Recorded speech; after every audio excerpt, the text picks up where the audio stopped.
దౌలతాబాదు మండలంలో మరి హరీష్ రావు వాళ్ళ అభ్యర్థి వెంకటరామరెడ్డి దుబ్బాక ఎమ్మెల్యే కొత్త ప్రభాకర్ రెడ్డి మాట్లాడడం చాలా సిగ్గుచేటు. ఎందుకంటే మీరు గతంలో మరి మీ మేనిఫెస్టోలో ఏం చెప్పారు? దళిత ముఖ్యమంత్రిని చేస్తామని చెప్పారు. మరి దళిత ముఖ్యమంత్రిని చేసిర్రా కొత్త ప్రభాకర్ రెడ్డి మరి హరీష్ రావు? మీరు 3 ఎకరాల భూమి ఇస్తున్నారు ప్రతి దళిత కుటుంబానికి, ఇచ్చిర్రా? ప్రతి కుటుంబానికి మరి డబుల్ బెడ్రూమ్ ఇస్తున్నారు, ఇచ్చిర్రా? అంటే అట్లా మీకు చెప్పుకుంటూ పోతే అన్ని దొంగ హామీలు ఇచ్చి మీరు 10 ఏళ్ళు పద్ధతి గడుపుకున్నారు, తెలంగాణ రాష్ట్రాన్ని దోసుకున్నారు. ఇలా ఓడిపోయినని మాట్లాడుతున్నావు కొత్త ప్రభాకర్ రెడ్డి. మరి మీ నాయకుడు, మీ పార్టీ అధ్యక్షుడు నిజామాబాద్లో మా బీజేపీ కార్యకర్తలు తొక్కితే ఎక్కడ పోయిండు? ఓడిపోలేదా?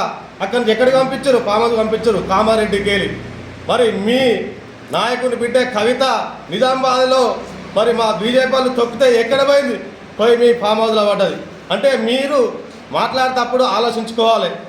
మీ నాయకుడే ఓడిపోయిండు అంటే ప్రతి ఒక్కరికి ఓటమి గెలుపు అనేది ప్రజలు సహజము, అది గమనించుకోవాలి. నువ్వు పైసలతోటి మాత్రమే గెలిచామని ప్రజలందరికీ తెలుసు, దుబ్బాక ప్రజలకు ఓటుకి ఎంత ఇచ్చినావో కూడా అందరికీ తెలుసు. కానీ మా నాయకుడు ఎక్కడ డబ్బులు పంచలే. మా నాయకుడు ప్రజల పక్షాన కొట్లాడే నాయకుడు. ఇలా అసెంబ్లీలో 3 సంవత్సరాలు ఉంటే ప్రతి సబ్జెక్టు మీద తెలంగాణ రాష్ట్రంలో ఎక్కడ అన్యాయం జరుగుతుంది, దేనికి ఏమవుతుందన్నది మాట్లాడి ప్రజల పక్షాన కొట్లాడు. ఒక రేషన్ కార్డు ఇయ్యని దుర్మార్గమైన టీఆర్ఎస్ పాలన 10 సంవత్సరాలు. ఇలా నువ్వు ఇట్లా మాట్లాడే అర్హత ఎక్కడిది? నీకు కనీసం ఎమ్మెల్యేవా కాదా నువ్వు ఒకసారి గుర్తుపెట్టుకో. ఎందుకు చెప్తున్నా కొత్త ప్రభాకర్ రెడ్డి గారు, మీ కాంగ్రెస్ పార్టీ ఓడిపోయిన డిపాజిట్ రాని ఓడిపోయిన శ్రీనివాసరెడ్డి ఈరోజు కొబ్బరికాయలు కొడుతుంది. ఏం చేస్తున్నావు నువ్వు కొత్త ప్రభాకర్ రెడ్డి? ఎమ్మెల్యేవా కాదా? మరి ఇలా దుబ్బాక ప్రజలు ఆలోచిస్తున్నారు. మరి హరీష్ రావు వచ్చి దౌలతాలో మాట్లాడతాడు. నీ ఇలాకాలో, నీ సిద్దిపేటలో కాన్స్టిట్యున్సీలో మరి కాంగ్రెస్ ఇన్ఛార్జి ఒక అభ్యర్థి, ఓడిపోయిన అభ్యర్థి కొబ్బరికాయ కొట్టి నువ్వేం చేస్తున్నావు మరి హరీష్ రావు గారు అని చెప్పి నేను హెచ్చరిస్తున్నా. కానీ మీరు ఇలాంటి చెడు ముచ్చట్లు మరి మా నాయకుడిని ఎక్కడ విమర్శించినా మీరు బేషరత్తుగా క్షమాపణ చెప్పాలి.